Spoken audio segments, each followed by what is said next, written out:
Este podcast tem o apoio do Grupo de Comunicação Fred Isaac. Pensamos em tudo. Acesse fredisaac.com.br e da Oficina 161, Comunicação, Design e Branding. No Instagram, @oficina161. A partir de agora, As Perennials. Porque não se fazem mais quarentonas como antigamente.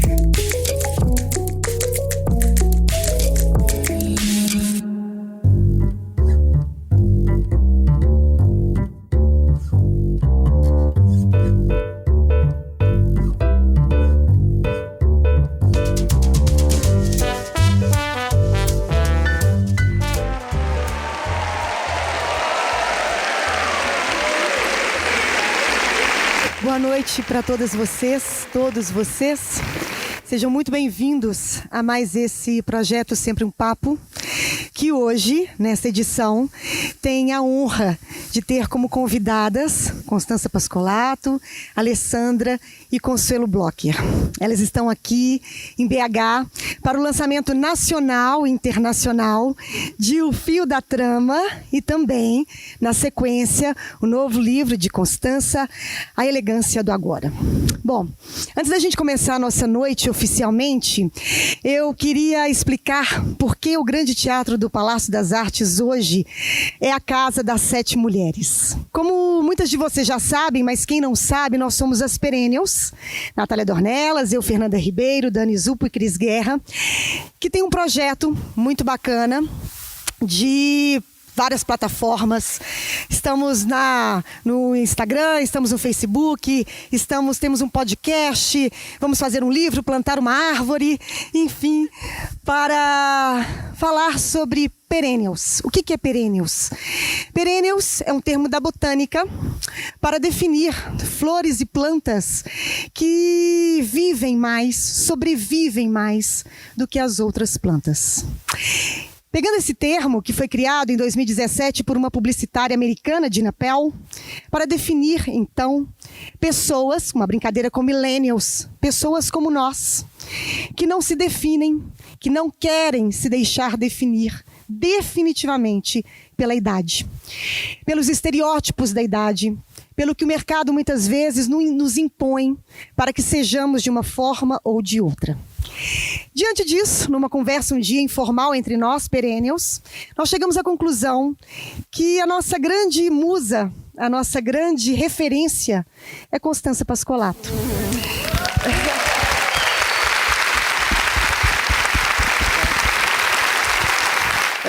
Eu também, desculpe te interromper, porque eu sempre faço isso. Além de tudo, eu sempre interrompo as pessoas. Mas é porque eu acho que o legal das Perennials é porque elas se interessam por todos os assuntos, seja mais dos jovens ou mais ou tradicional, que a tradição também é uma importante força, né? Eu adorei que vocês se chamassem Perennial. Tem um negócio no meu livro falando disso. Sim, nós vamos chegar lá.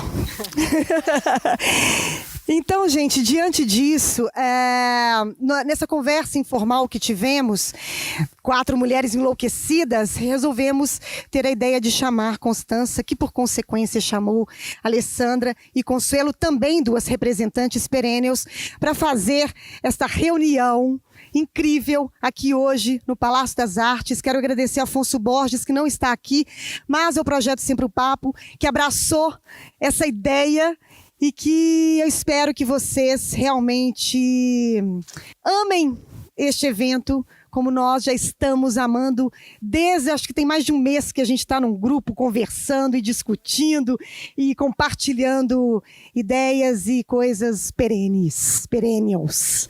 É isso? Também teve a coincidência que eu tinha que escrever um livro há 5 anos atrás já. E eu tinha sido contratada. Eu vou contar os bastidores. Vocês gostam, não gostam? Então, me contrataram, pagaram que era um milagre na época, né? Hoje não existe mais, que eles pagam antecipadamente para você fazer um livro. E esse livro não saía, um pouco porque eu queria que a Alessandra acabasse o dela e saísse antes, com essa história que é, na verdade, da família, né? Que o fio da trama nada mais é do que a história da família, a superação de 4 mulheres em 3 gerações. A verdade é essa, quer dizer, vindo de um outro país, etc. Então, a coisa aconteceu como, sabe, quando o universo conspira a favor, um atrasou, outra também. As minhas editoras trocavam de pessoa que eu lidava 5 vezes, porque despediram as 5, que foi terrível, né? Eu achei horroroso tudo isso. Sabe o que eu fiz? Eu devolvi o negócio, o dinheiro. Eu falei, quer saber? Não quero mais, porque eu não sei o que a gente vai escrever. E aí aconteceu que ela estava com o livro pronto, então a gente meio que lançou um atrás do outro, que o meu nada mais é do que um teaserzinho do resto que está aí, entende? Que é, na verdade. Eu te interrompi mais uma vez, ou não? Não, por favor, Tá, você que é vocês 3 é que são as estrelas aqui desta noite maravilhosa que estão lançando o livro, mas a gente quer prestar uma homenagem a vocês, então, Dani, por favor. Eu me encontrava no fim das minhas forças. Já tinha brigado a semana toda com os compradores, não me sobrava energia para discutir também com meu marido. Saí. Fui passear, aproveitei a linda tarde de verão andando no bosque, às margens do rio Breja. Não sei quanto tempo se passou, escurece bem tarde nessa época do ano. E já era quase noite quando cheguei em casa.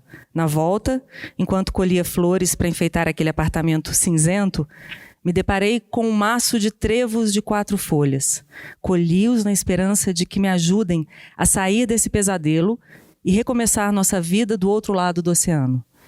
Talvez assim meu marido se recupere e volte a ser um homem por quem me apaixonei em Veneza, na primavera de 1938.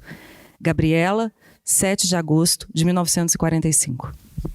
A casa da Mami era muito pequena e quando íamos a São Paulo para visitá-la, ficávamos no apartamento de nossos avós. O apartamento deles em Higienópolis tinha um cheiro maravilhoso de cera de madeira. Na copa, no fundo de um armário, havia grandes latas cor de creme com biscoitos e chocolate escondidos.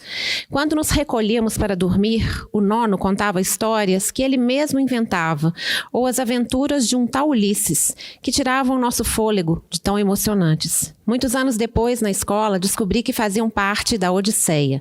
A nona se sentava ao seu lado, serena como eu quase nunca a via, admirando-o e às vezes rindo até chorar. Sempre achei linda essa sua habilidade de se entregar ao riso. Quando minha mãe não estava trabalhando, ficávamos com ela. Um dia, a vi chorando e perguntei por quê.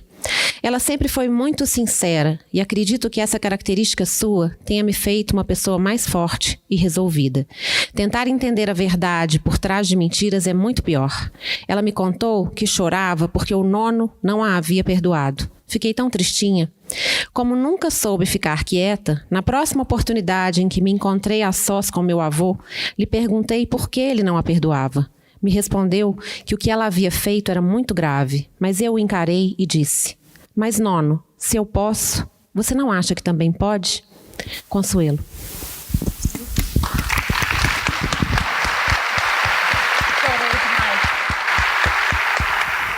Nem tinha percebido como já estava tão perto dos 80 anos. Quando vi, cheguei aqui agora, conseguindo viver da forma mais ativa possível, alerta, centrada, mantendo cuidado de não ir para o passado nem para o futuro. Não fico pensando no envelhecer, me martirizando, controlando os sinais, pesquisando ruguinhas em volta dos olhos, da boca, de todos os lugares possíveis onde as rugas nascem e a pele cai. Eu não. Vou cuidar do que tenho de melhor e me interessar por tudo. Constança. A gente faz o que pode, né? Estamos podendo ainda, então vai. Pode não ser o final que eu imaginei para mim, mas sou genuinamente feliz. A lembrança daquela época e a ideia de que nunca vou ser mãe me deixam triste. Mas a tristeza não é sinônimo de infelicidade. Tristeza e alegria são momentos trazidos à tona por lembranças ou acontecimentos bons ou ruins. A felicidade é um estado de ser. O fato de ser feliz não me impede de ficar triste. Ficar triste é o que me faz humana.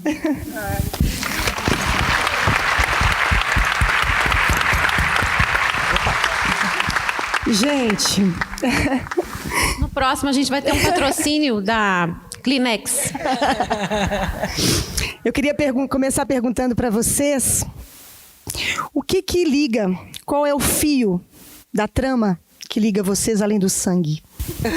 Não, que eu tentei pensar muito nisso, então talvez eu tenha uma meia resposta pronta, mas sabe, sempre muda. Mas,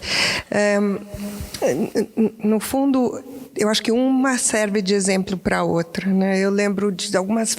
Tem uma coisa que talvez eu nunca pus no livro. Uma vez que eu estava reclamando com minha avó na fábrica de coisas que eu achava que não funcionava, não sei o quê. E ela falou...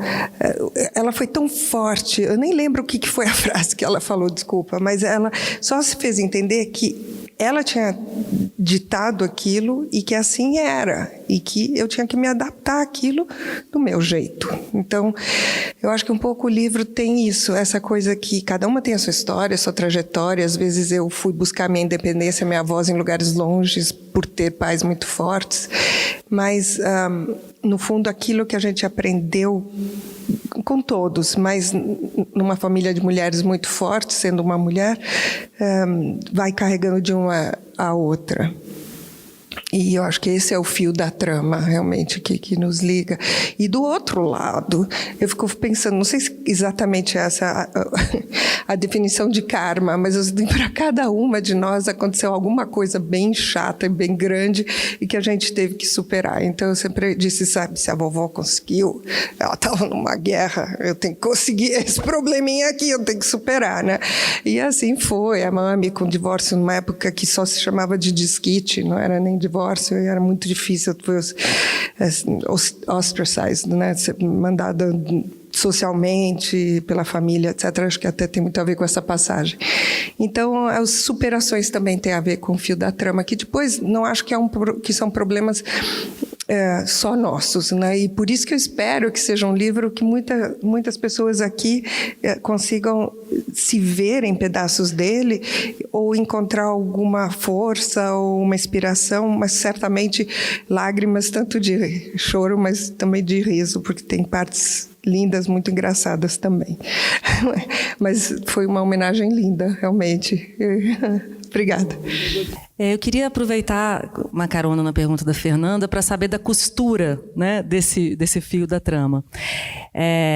O livro começa quando você, Alessandra, abre os diários da sua avó Gabriela, todos escritos à mão, anos e anos, se não me engano, 25 anos de diários.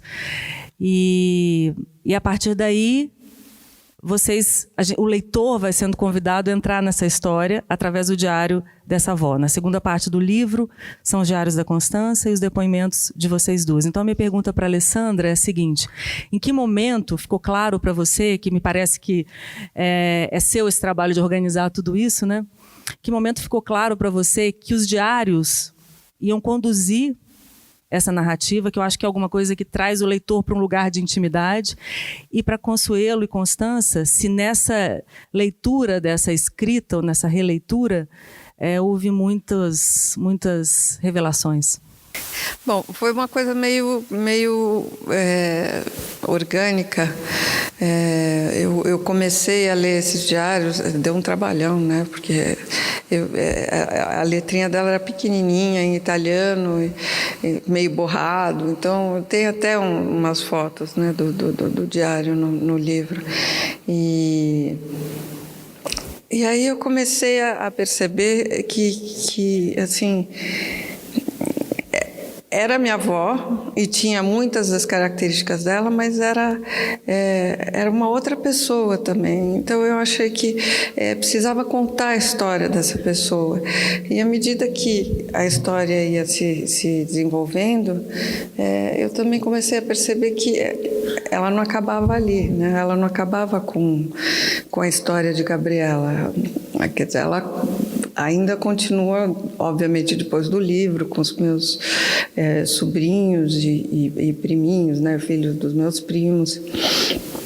Mas muito começou ali, né, de como ela era uma pessoa tão à frente do tempo dela que ela queria estudar a todo custo. Em 1935, para conquistar uma independência, né?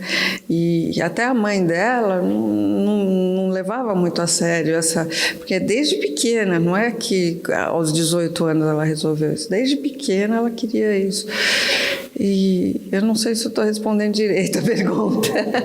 Porque é muito interessante, a gente comentava isso entre nós, que a gente lê o livro, O Fio da Trama, a gente lê lendo os diários dessas duas mulheres e os depoimentos de vocês duas a partir desses diários de tudo que aconteceu, né? E o lugar do leitor é um lugar de muita intimidade, porque você optou pelos diários como um fio condutor. Então, a pergunta era justamente nesse sentido. Se estava claro para você que isso aconteceria? Eu queria que ela contasse a história. Que ela, Gabriela, contava. Ela, Gabriela. Que é o que acontece, né? Exatamente. Então, ela é a matriarca. E depois é uma história extraordinária, desculpe. Depois eu falo. Ela é tímida. Minha pergunta para você é essa. Fala desembestadamente um pouquinho. Não, calma. Você acabou, hein? Não, mas eu acho que é isso. Eu acho que é isso. E assim, o título foi a última coisa, né? Tinha um outro título e aí a gente ficava pensando, como é que vai chamar? Foi um sufoco.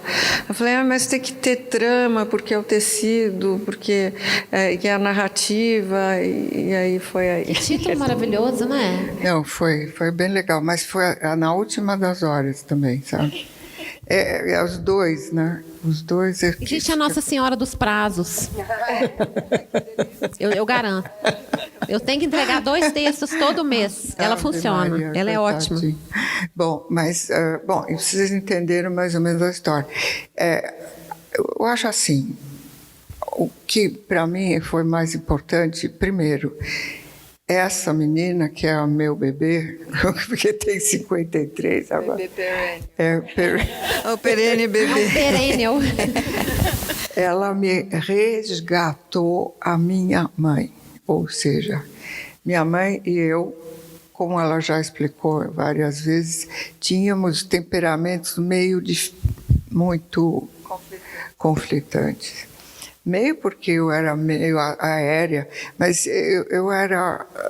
Não, sério, eu era ruim na escola. Eu era disléxica e ninguém sabia, porque imagina em 1950 se alguém sabia o que era disléxica.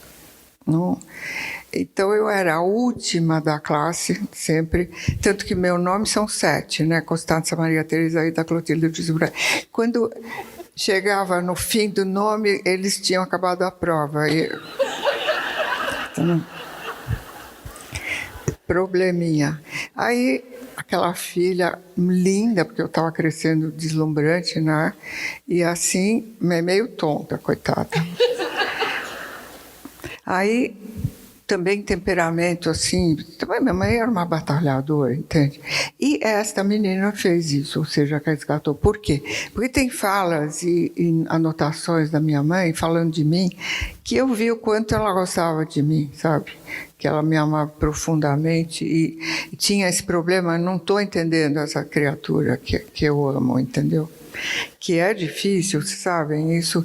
Mas sabe que a coisa mais importante para mim nesse livro das meninas, que eu meio que comecei contando como era a questão das mulheres da nossa família em questão cultural, porque todo mundo era culto, todo mundo queria ensinar porque a Itália era rural. A Itália nunca foi um país até o final do 19, portanto, tinha muita gente que não sabia ler nem escrever, tanto de um lado quanto de outro. Minha avó Clotilde com minha mãe ensinavam as pessoas da fazenda a ler e escrever, tá? E até a falar inglês, a minha mãe queria que eles mal falavam, eles falavam dialeto, não falavam italiano, mas ela queria que eles falassem inglês e soubessem ler e escrever. Do outro lado, elas eram todas cultas. A minha tia-avó, está no livro que abriu a biblioteca para a juventude, sabe? Quer dizer... Bom, então esta pessoa que meu pai dizia, você, tadinha, é muito ignorante e tal, e é verdade, mas você estuda história porque você vai ver que ela se repete e você gosta de história. Eu era boa em filosofia, línguas, tudo que não era exato, entende? Bom, aí o que eu achei mais legal de tudo, de toda a nossa história, e que o livro me fez lembrar, é que a gente tinha uma coisa que vocês têm aqui em Minas, que é o resgate da tradição familiar. A gente, por mais que eu fosse deserdada, sei lá o quê, tudo, eles fizeram tudo porque eles diziam, essa menina perdeu a cabeça, vamos ver se ela volta. Não, sério, vocês entendem? E eu, na verdade, a força nossa era essa união, esse entrelaçado de vidas totalmente peculiares, cada uma de nós, entende? E que nós somos super ligados. Eu vejo meus netos agora, eles também são. Você vê meu neto, 26 anos, que me liga fazendo compras no domingo, ele fica 1 hora falando bobagem comigo, eu adoro isso, né? E minha neta... Mas uma avó assim, né, é muito irresistível, né? Não, é uma questão de núcleo familiar, gente. As pessoas estão perdendo isso. Aqui em Minas, não, menos. Mas, por favor, lembrem que a questão da união a partir da família, qualquer tipo de família, tá? Não interessa se é separado, desseparado, não sei o quê. Tem uma coisa da ética, da empatia da família que é fundamental, sabe? É isso que eu juro por Deus que voltou e eu fiquei tão feliz, sabe? De estar com vocês. Aliás, eu adorei essa viagem para cá, a gente nunca viaja juntos, né? Parecia uma coisa assim, recreio. Acho que a gente podia resgatar um pouco essa trajetória. Eu sei que são 500 páginas, a gente não vai poder, mas para quem ainda não leu o livro, talvez uma de vocês fazer uma breve sinopse dessa saga dessas mulheres, dessa família do início. Eu só disse que o livro começa com a Alessandra abrindo os diários da Gabriela, né? Falar um pouco da história da Gabriela e como a gente chega aqui. Eu acho que seria interessante para todo mundo ter uma ideia, uma noção, né? O livro é contado, tem um vai e volta, assim. A primeira parte do livro é só a história da Gabriela, de quando ela se forma no colégio, que ela tem 17 anos, até eles chegarem no Brasil. E tem um vai e volta, começa com eles saindo da Itália, em 1945, a guerra está terminando e meu avô está muito complicada politicamente, tanto pelo lado aliado quanto pelo lado dos alemães e dos fascistas. Então ela resolve sair. Eles atravessam a fronteira, só que a minha avó eles deixam passar junto com a minha mãe e meu tio. Minha mãe tinha 5 anos e meu tio tinha 2, e 5, 6 anos, né? E meu tio tinha 2, e daí ela vai para um campo de refugiados e meu avô fica preso e é deportado de volta para a Itália. Bom, aí eu vou começar a contar demais. Mas aí vai e volta, conta quando ela ia para o colégio, a formatura, as pequenas histórias, como ela conheceu o Ferragamo, que ela tinha um problema no pé e ele que curou o problema no pé dela. E daí, como ela conheceu meu avô, avô, a toda a guerra, porque minha mãe nasceu 2 semanas depois, umas quase 3 semanas depois de estourar a guerra, quer dizer, no dia 1º de setembro de 1940 de 39. Eita, desculpe. Mas também o fascinante, filhota, que eu te interrompo, foi a descoberta do Brasil, sabe, pela família. Mas aí, esse é o final da primeira parte. Eles chegam... Não conta ainda.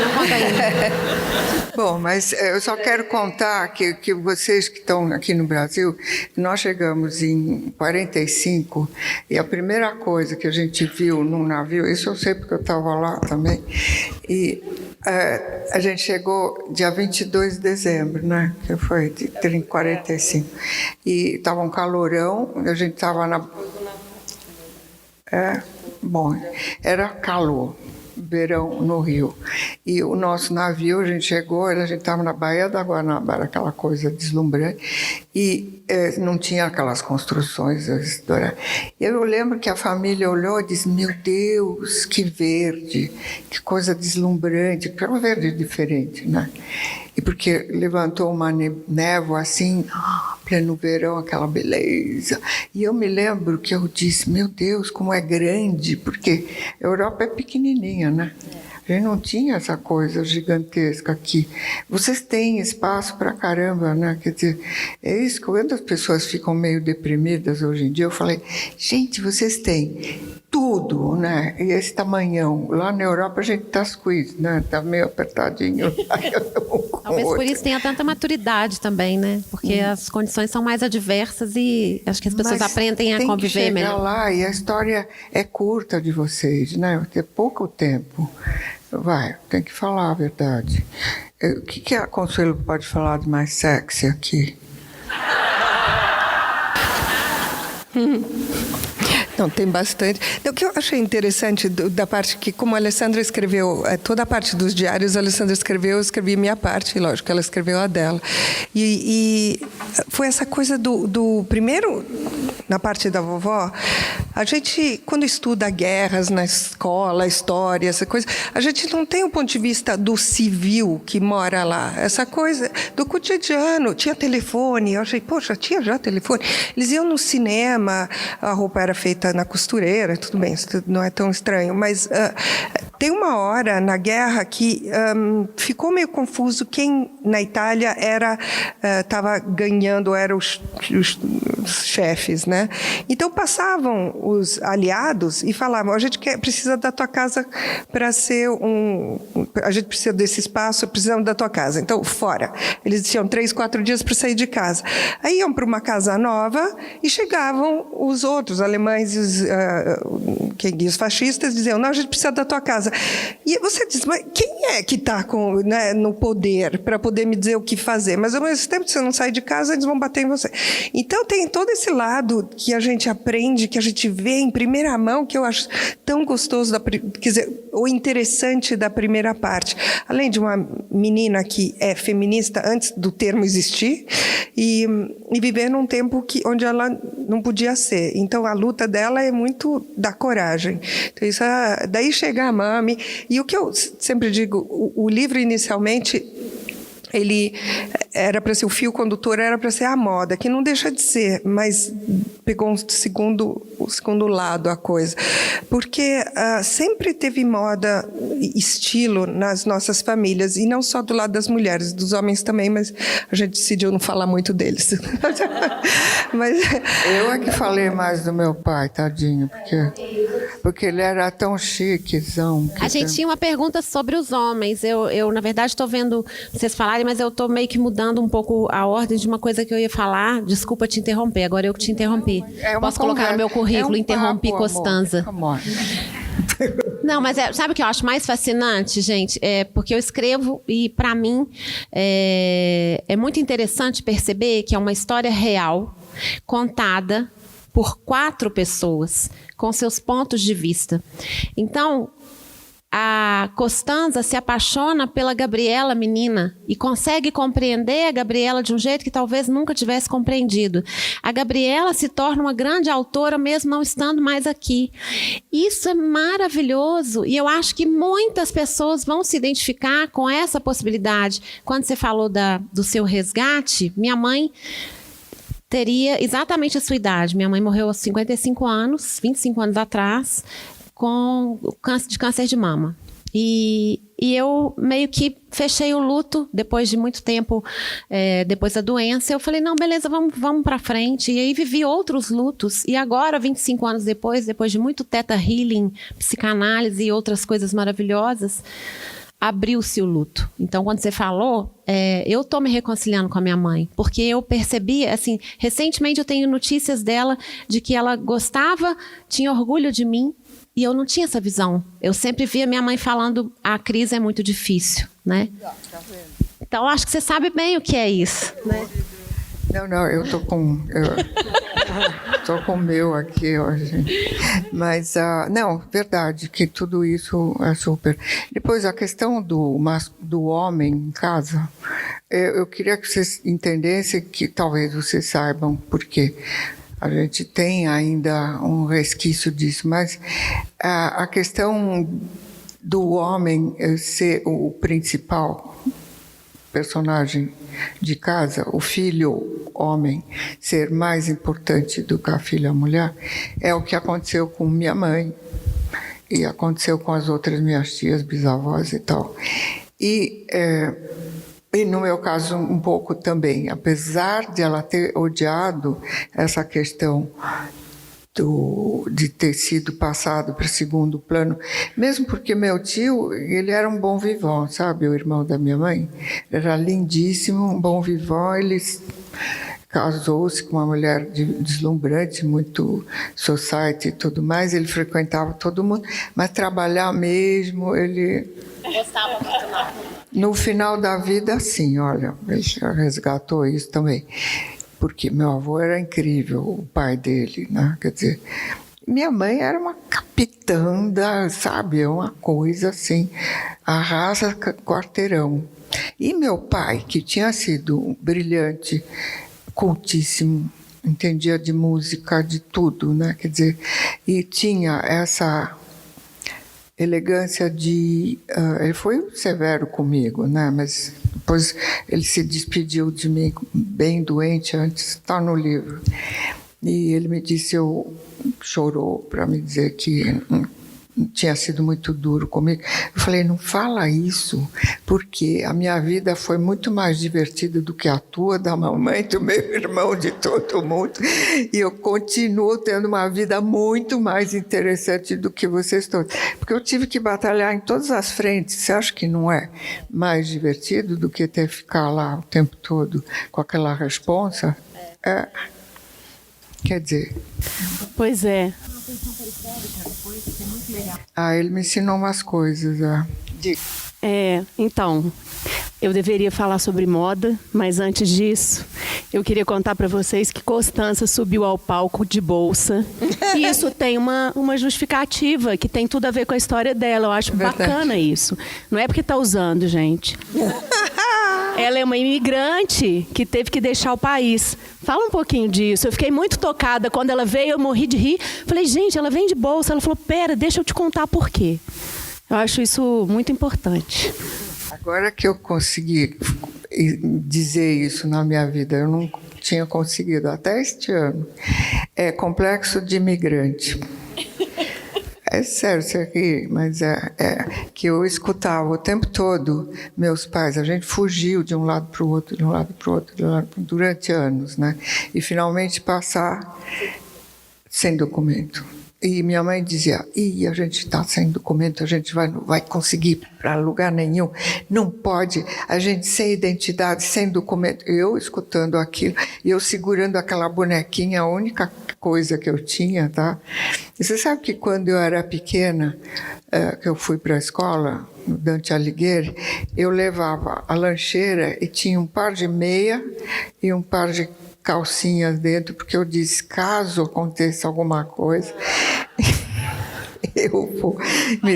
Aqui a gente fala vai que. Vai que, entendeu? Eu vou para a escola, mas não sei como é que vai ser.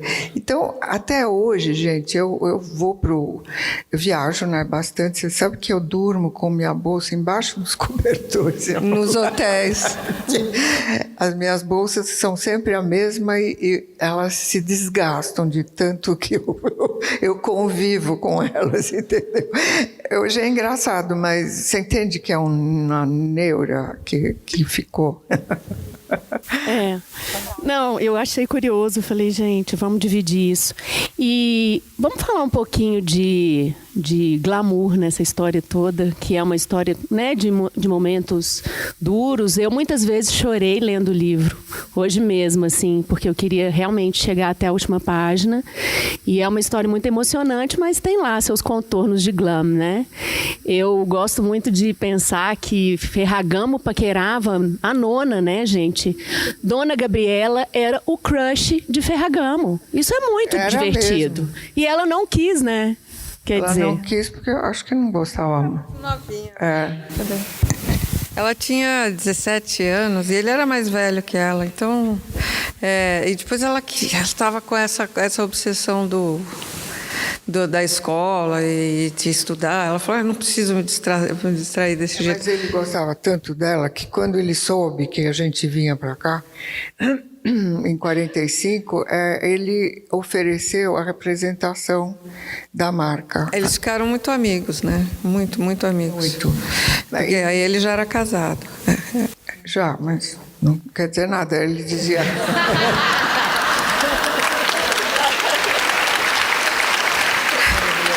Não, mas ele dizia, porque a minha avó ficava, eu tenho que estudar, porque o que ela fez, por isso que ela estudou, ela queria ensinar inglês também, né?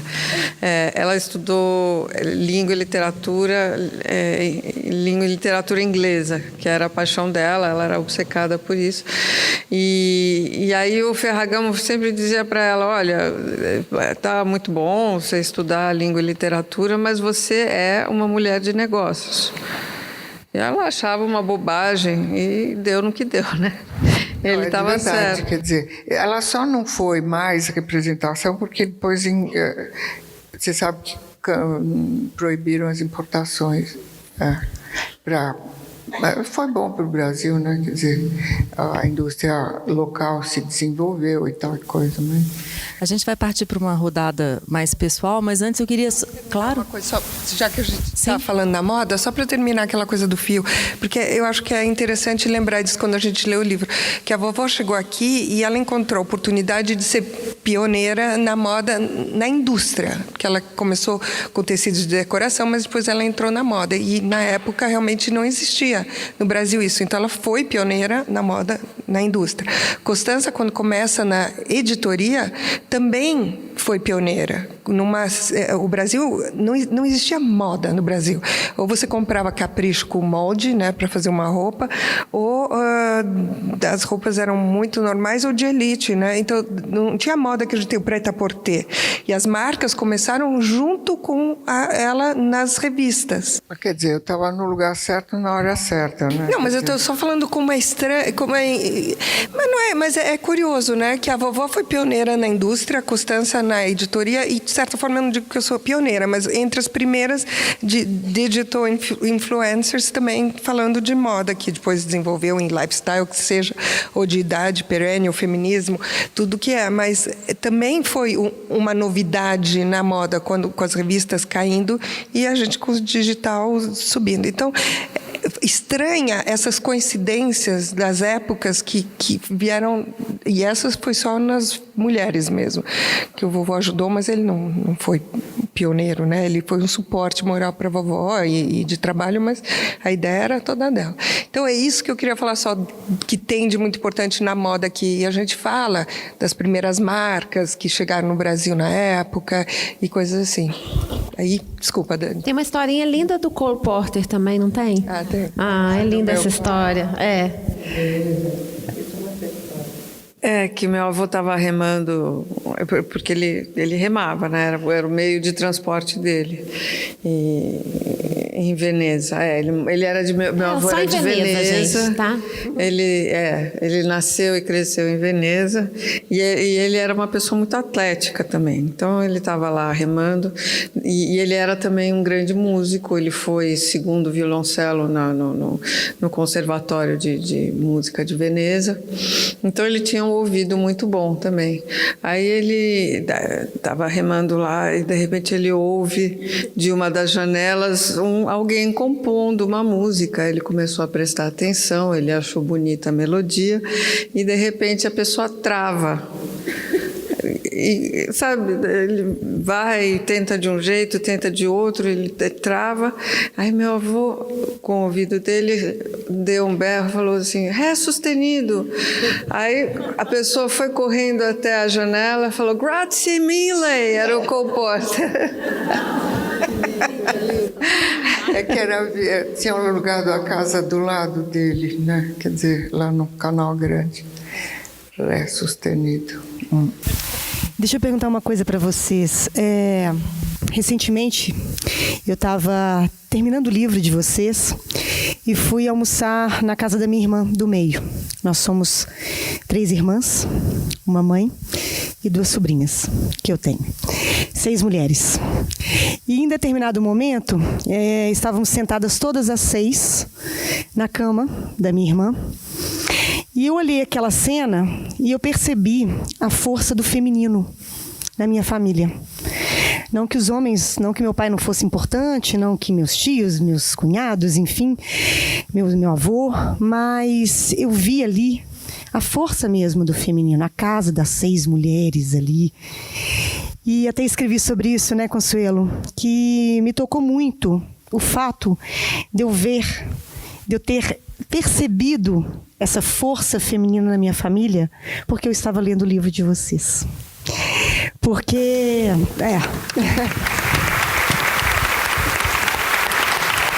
Eu achei... A gente está falando dos homens, né? Da história das mulheres serem tão... Mas eu achei um protagonismo, não é porque vocês estão escrevendo.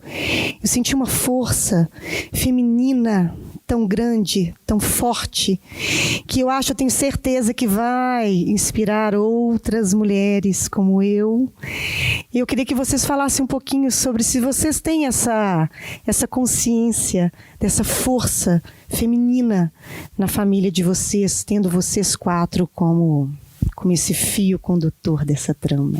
Não, eu acho que isso, sem dúvida. A gente sempre sentiu muito, sem diminuir, de novo, os homens, mas era muito óbvio que...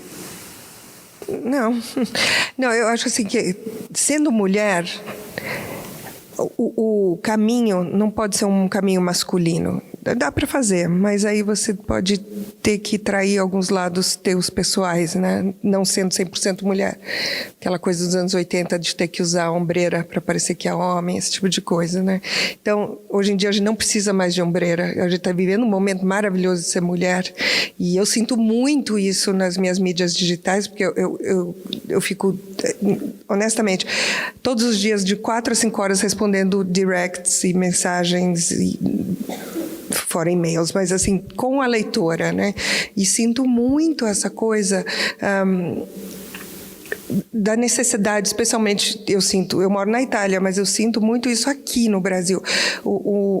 Essa coisa da perennial, a mulher ter encontrado um jeito de se sentir importante de novo. Eu já falei várias vezes, né, que no Brasil não é ruim envelhecer, é errado.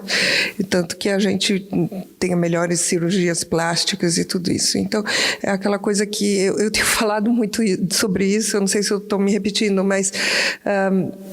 por que não encontrar a beleza na fronte, ter rugas ou se mexer? Eu não entendo o Botox, eu não entendo, desculpa. Não é que eu estou falando que eu acho que é errado você fazer, você gosta, faça. Mas eu não consigo entender por que a gente não pode mexer a fronte. Eu não entendo isso. A testa. Por que não pode se expressar, né? Porque, na verdade... Mas por quê, tem uma frase da Zélia Gattai que fala que é lindo, que minhas rugas são mais de riso do que de pranto, né? E... uma vez me disseram, mas você é muito expressiva, então a sua pele marca como papel. Que legal, então, né? É a minha pele, eu estou sorrindo mesmo, é isso aí mesmo, né? É meio louco isso. E eu me pergunto, quer dizer, eu acho que isso daí está imbuído tá? na cultura do momento, que infelizmente foi criado pela publicidade e pelas revistas, e o fato agora do digital ter diminuído um pouco o monopólio da visão de poucas pessoas que eram os editores de revista e de canais que tinham as publicidades, fez com que a gente se sinta, de repente, eu acho que essa coisa que a gente está sentindo, de se sentir perennial, tudo isso, a gente sempre se sentiu, mas estava errado. E agora o digital nos deu essa liberdade, essa porta aberta para a gente dizer, não está tão errado, né? E a outra coisa que eu estou falando ultimamente, assim, também sabe assim, você acordar e você dizer, eu me sinto jovem hoje, eu digo, eu só vou usar... Não, você não se sente jovem hoje, você se sente cheia de energia, feliz, o que for, né? Eu só vou começar a usar jovem como igual a bom, quando velho, acordar me sentindo velha também é igual a bom. Então, eu me acordo sentindo velha porque eu sou sábia, experiente, tenho dinheiro na conta, sabe? Todas essas coisas. Então, mas, de novo, não é uma coisa que eu estou lá e eu sei tudo e já acontece comigo. Eu trabalho para que isso aconteça, mas eu acho que é uma coisa que a gente, talvez por estar muito intimamente no digital, que eu sinto essas coisas. Porque eu sinto... Como é possível? Olha, eu adoro fazer Bom Dia Instagrammers. Aconteceu sem querer e as pessoas adoram. Mas você não sabe quanta gente já me escreveu dizendo que você mudou a minha vida por causa do Bom Dia Instagrammers. É lógico que eu não sei dessa força que tem uma frase dessas na manhã com um sorriso. Mas a gente tem que entender por que isso dá tanta felicidade. Para mim foi diferente, eu não usei... Desculpa te interromper.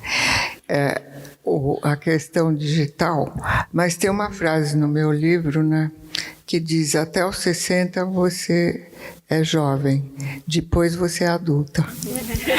Mas eu acho que tem uma frase, me desculpa se eu estou enganada, mas eu acho que é no Elegância do Agora uma frase em que você diz que envelhecer é um processo extraordinário da gente se tornar a pessoa que a gente queria ter sido, do né? David Bowie. David Bowie. É a frase que eu devia ter conhecido antes, mas enfim. Mas eu sabe o que é? Falando de mim agora, que assim, porque eu sou a mais antiga, né? Viva aqui agora. Então, eu não vi os 80 chegarem, sabe? Eu estava tão distraída fazendo coisas. Juro por Deus. Mas a Nona também, a Nona, ela disse, uma vez ela falou para mim, eu não me sinto, ela tinha 70 e tantos anos, não sei quantos anos ela tinha, mas ela falou, eu não me sinto velha. Vocês me falam que eu sou velha, eu não me sinto velha. Não, mas eu vou contar aqui, escancarar para vocês. Quer dizer, a única coisa do feminino que é um pouquinho chata é que você tem que... Você entende? A gente nasce, namora, casa, descasa, recasa, e tem uma hora que eu simplesmente decidi que o acasalamento para mim não funcionava mais.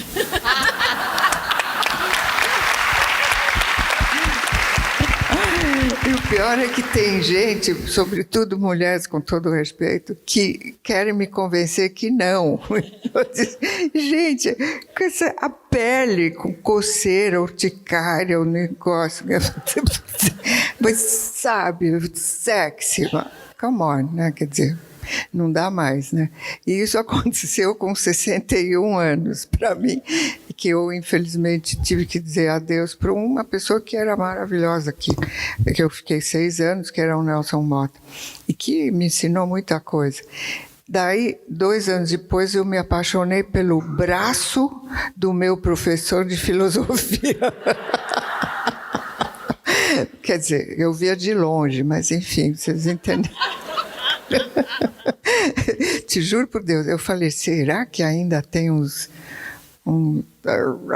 hormônios soltos por aí? Quer dizer... Mas aí tem aquela história do sápio sexual, não é isso? Era um professor de filosofia. Sápio sexual, você lembrou. Vocês são meninas aplicadas, elas sabem mais do livro do que eu. Mas explica para a turma, porque eu tomei contato com esse conceito através do livro. A Constância falou que ela é sápio sexual. É porque eu falei para uma pessoa que é muito inteligente, aliás, eu falei, escuta, eu só me interesso pela cabeça das pessoas. E ele falou, você então é sápio sexual? Ah, jura?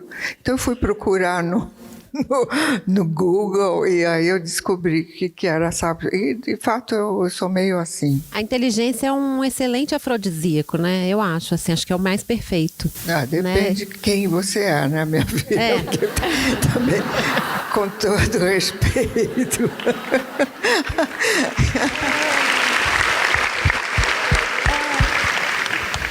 Mas bobagem. Agora a Nath sou vai... campeã da bobagem, sabia? Eu adoro a bobagem. Eu estou querendo voltar em 1949, São Paulo. Constancinha, que também se chamava de Connie. Connie. É porque eu assistia muito filme de Hollywood, você entendeu? Que era a única fonte de imagens, de sonho, né? Quer dizer, eu ia lá com a Blanche, que é a nossa governante. Eu ia perguntar por ela, para a gente trazer um pouquinho para cá, a Blanche, que ela é muito importante, né? Bom, eu reclamava dela o tempo todo, como vocês devem ter visto. Por quê? Porque ela era suíça, disciplinadérrima, e era a responsável por nossa disciplina. Quer dizer, a coitada só fazia o que mandavam para ela, que ela era a função dela, quer dizer. E eu era um pouquinho rebelde mesmo. Você estava vivendo os anos 60, que era a liberdade total, que eu via acontecendo. Assim, finalmente o jovem tem voz. Pílula, sei lá o quê, aquelas coisas, mas... So what, entende? Quer dizer, e depois o namoro da gente, juro por Deus, era uma coisa de segurar a mão, assim, era um thrill. Quer dizer, o primeiro namorado que eu peguei a mão, que eu tinha 12 anos, aos 16 me deu um beijo aqui, tá? Você entende que mudou um pouco a história hoje em dia, né? Quer dizer... Enfim. Então, voltando lá em São Paulo, né, 49, Constância com 9 aninhos, e ela vai para uma festa com o irmão, com uma sainha de cortina, e o irmão com uma camisa feita de cortina. A família já se estabelecia no Brasil, né, mas tinha aquela memória da guerra, obviamente. E aí, Constância percebe que uma das senhoras da alta sociedade dá uma risadinha, porque os pascolatos estão vestidos de cortina. E aí ela estabelece um compromisso que vai permear toda essa história, né? Eu pensei, primeiro que, você sabe, hoje em dia estaria na moda, né, esse negócio de reciclagem. Melhor do que isso, impossível, mas era uma necessidade da guerra. Eles desmanchavam os tricôs para refazer e até ferviam, né, filhota? Que a Blanche, ela fazia para mim, depois eles cozinhavam como os tiroleses fazem, para ficar bem fechadinho, para quando fizesse muito frio, entende? Mas hoje, super né? Quer dizer, e quando eu ouvi aquela senhora, coitada, que acabou mal depois, eu sei, mas não foi por minha causa. Foi por conta da língua dela. Foi, coitadinha, ela era meio maldosinha. E a questão, eu falei, wait and see, quer dizer, aí eu entendi a importância da aparência, né? Quer dizer, e como dizia o Oscar Wilde, só os tolos não julgam pelas aparências. Mas era mais do que isso, era uma questão de a gente estar em ordem. A gente frequentava muita gente boa, quer dizer, que tinha posses e tal, de todas as, digamos, eram os italianos, os brasileiros, os quatrocentões e tal, e coisa a gente tinha, porque papai era conhecido, sei lá, minha mãe também e tal. Mas a gente era duro, entendeu? Bem pobrinho sempre, perto dos outros. E então eu entendi que primeiro, eu tinha que ter o meu estilo, do jeito que fosse, com reciclado ou não, que não interessava. E depois eu via, eu já tinha essa tendência, que, aliás, Consuelo tem também, do olhar para as coisas, sabe? Porque a gente identifica as coisas, sei lá, é uma coisa da estética, né? Quer dizer, acho que sim. E a Alessandra, que é toda recolhida, ela não liga para a roupa de nada, mas desde que ela... Não, é verdade, ela não está nem aí. Faz um esforço danado, coitada. Mas está uma gracinha.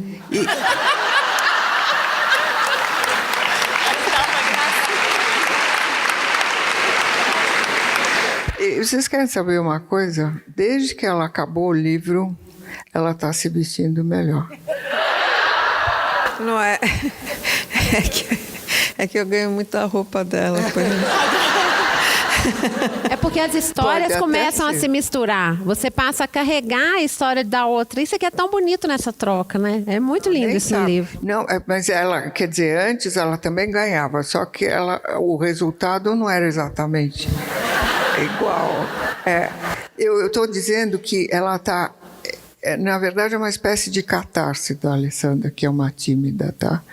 E que eu acho que foi bacana, porque nos uniu muito mais, todas, e ao mesmo tempo ela, acho que vocês entenderam, né, que a coisa da autoestima, você acaba se arrumando melhor, vivendo melhor, estando mais feliz, não é isso? Gente, estamos caminhando para o final, não é? E Dani, você tem uma pergunta aí? Tenho. Queria fazer uma pergunta que eu acho que para mim é um pouco assim conclusiva como leitora do livro. E aí pensando que é uma biografia, né? Eu acho que é a saga dessa família, dessas mulheres dessa família, não deixa de se encaixar nesse gênero, né? E me espantou particularmente a honestidade desse livro. Isso é uma coisa que acho que é até pouco comum no Brasil, quando a gente pensa nas biografias, e acho que vocês conseguem, e até para dar uma impressão correta do livro para as pessoas, não se trata, na minha opinião, não sei o que as meninas acham, mas não se trata só da história dessas mulheres fortes e determinadas, e no caso da Gabriela, completamente à frente do seu tempo, de Constância, vocês já são de outra geração. Para mim é um livro sobre mulheres que se expõem de uma maneira muito sincera. Então, à medida que eu fui lendo o livro e ouvindo, né, das vozes de todas vocês, problemas como depressão, como adoecimento, câncer, histórias de superação, divórcios, separações, afastamentos familiares, é tão honesto. Né? Então isso é uma coisa que para mim como leitora me tocou muito e aí a pergunta que fica é como é que vocês conseguiram, assim, se foi negociado entre vocês, vamos falar, vamos escrever essa história e vamos contar essa história mesmo para valer, ou isso foi acontecendo no decorrer da escrita? Eu acho que isso faz toda a diferença nesse livro. Não foi combinado. Eu acho que em parte eu acho que a gente pegou isso muito dela, porque ela é uma pessoa que sempre foi muito aberta, e eu acho que o motivo dela ser aberta é um pouco o mesmo movente nosso a escrever o livro, que o que torna um livro interessante, né? Qualquer história, a história de qualquer um pode ser interessante à medida que as pessoas consigam se identificar nela, né? Eu e a Consuelo, a gente queria escrever um livro que as mulheres conseguissem se enxergar como você enxergou o feminino, né? Das famílias, porque que adianta assim contar a minha história, uma historinha e tal? Tudo bem que da minha avó e da minha mãe são excepcionalmente interessantes, mas o que é mais interessante é as pessoas se enxergarem e de alguma maneira conseguir tirar alguma coisa daquilo, né? Eu acho que também ficou uma coisa clara entre nós a vida inteira, Porque teve choques realmente, sabe, separar das meninas pequenas daquele jeito, ficar 4 anos sem elas, depois volta para casa porque o pai delas casou, então, e finalmente essas grandes histórias, assim, minha mãe vindo de lá fora e tal, Consuelo também teve uma separação, a Alessandra contou direito. Essa coisa de a gente enfrentar os problemas como eles são e querer superar de qualquer maneira é super fundamental. E no caso das doenças que eu tive, né, quer dizer, a pior foi a depressão, né, e ao câncer a gente, como eu faço muita prevenção, gente, pelo amor de Deus, precisa saber que tem que enfrentar. A gente tem que saber fazer autoexame, precisa ir fazer tudo, ter exames pra caramba hoje em dia. A gente vive uma vida muito estressante hoje em dia, tá? E a gente tem um monte de coisas que eu pedi para elas. A Alessandra é mais cuidadosa até do que a Consuelo. É sério. Eu faço a mamografia. Sim, essa sempre. Ela me faz como presente de aniversário. Que já é uma maravilha. Mas vocês entendem que a honestidade, a sinceridade, primeiro que a gente vive cada um num canto, se a gente não ficar enrolando, é pior, né? Eu não sei, sabe, eu tô pensando que eu adoro entrevista porque você pensa coisas que você não teria nunca pensado. Eu acho que o exemplo sempre foi da vovó, nasce dali, e a gente sempre foi honesta, porque ela era honesta, daí Constança foi honesta, e nós nunca escondemos muito. E depois também, sério, o trabalho que eu faço sempre foi um trabalho muito aberto, de conversar com as pessoas, por isso também que eu respondo tanto as mensagens, porque é uma conversa com as pessoas. É porque você é assim, entendeu? Mas eu acho que sempre foi um exemplo.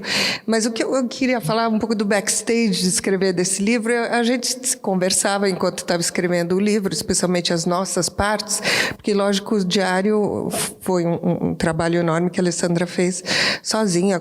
Eu li tudo, dei minha opinião aqui e ali, mas essa foi mais a parte dela. Mas a parte nossa, a gente falava, mas vamos contar isso mesmo? Vamos contar isso mesmo? Eu falava, a minha opinião era, se ajudar outras pessoas, vamos colocar. E a tua opinião também foi, né? Assim, a única pessoa que a gente está realmente com medo de ler esse livro é nosso pai. O resto está tudo bom. E o mais engraçado é que os meus diários, eu cedi para ela, eu disse, nunca mais eu quero ler o que tem aí, entendeu? Eu não li. É tão divertido, não é divertido? Sei lá, só bobagem. E você sabe que nesses... Eu vou só contar isso que é bastidor. A única coisa que eu sei que tinha, que eu não queria que ela visse, eu tenho uma memória muito ruim para nome, né? Quer dizer, e de um certo momento em diante, eu comecei a escrever o nome de todos os namoradinhos que eu tinha. E com várias estrelinhas do lado. 1, 2, 3. Classificação, ranking. Porque eu faço isso também. Você faz, jura? Ai, meu Deus, eu achei que eu era tão original ali, tá vendo? É porque senão eu não lembrava mais como é que era. Muito chato isso. Então, só para terminar, quando chegou finalmente, eu trabalho muito todos os dias, mas o trabalho agora eu faço, é tudo curto, né? Responde uma mensagem, faz um e-mail, então eu tinha que escrever essa coisa grande que era o livro, e eu ficava procrastinando, escrevia um pedacinho aqui, um pedacinho ali. Aí eu decidi, não, agosto, que é férias lá na Itália, aqui também não tinha muito trabalho, que eu ia ficar para escrever isso daqui. Aí eu conto pro meu namorado, quem conhece?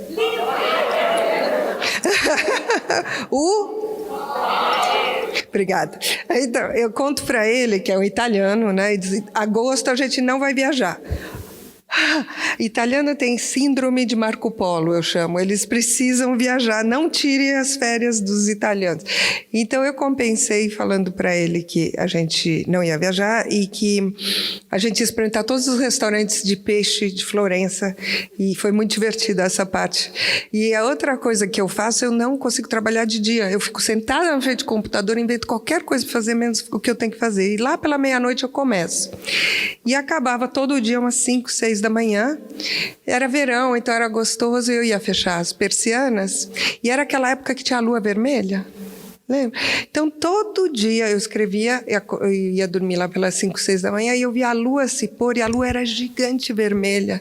E eu pensei, tem que ser alguma coisa boa isso daqui para o livro, né? Então, essa é o backstage, outra coisa só vocês sabem. Que eu acho bacana, que eu também é bastidor, que o marido dela, que eles estão juntos há quanto tempo agora? A gente casou em 2010, mas está junto há 13.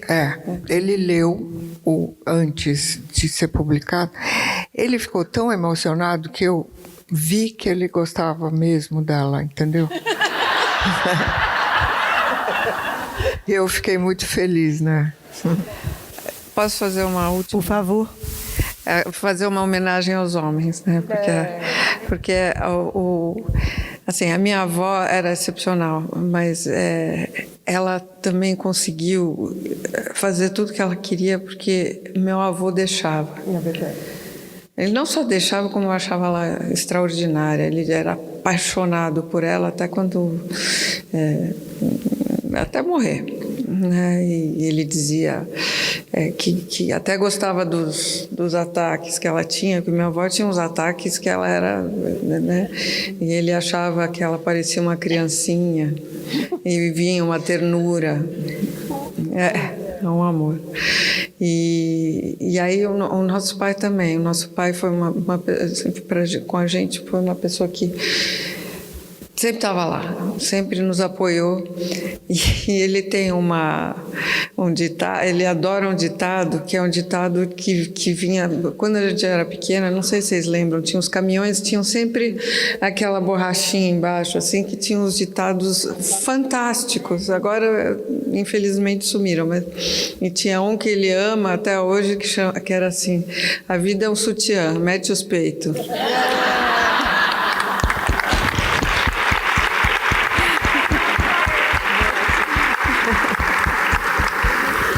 Gente, infelizmente, eu quero deixar aqui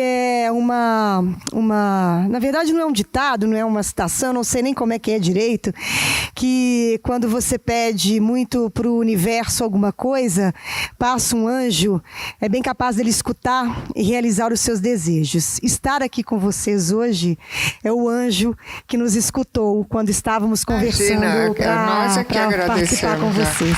Eu queria aproveitar, pegar carona para agradecer Afonso Borges, idealizador desse projeto maravilhoso, que já dura décadas, que é o Sempre um Papo, e a toda a equipe da Fundação Clóvis Salgado, na pessoa da Eliane Parreiras, que eu sei que está sentada aqui.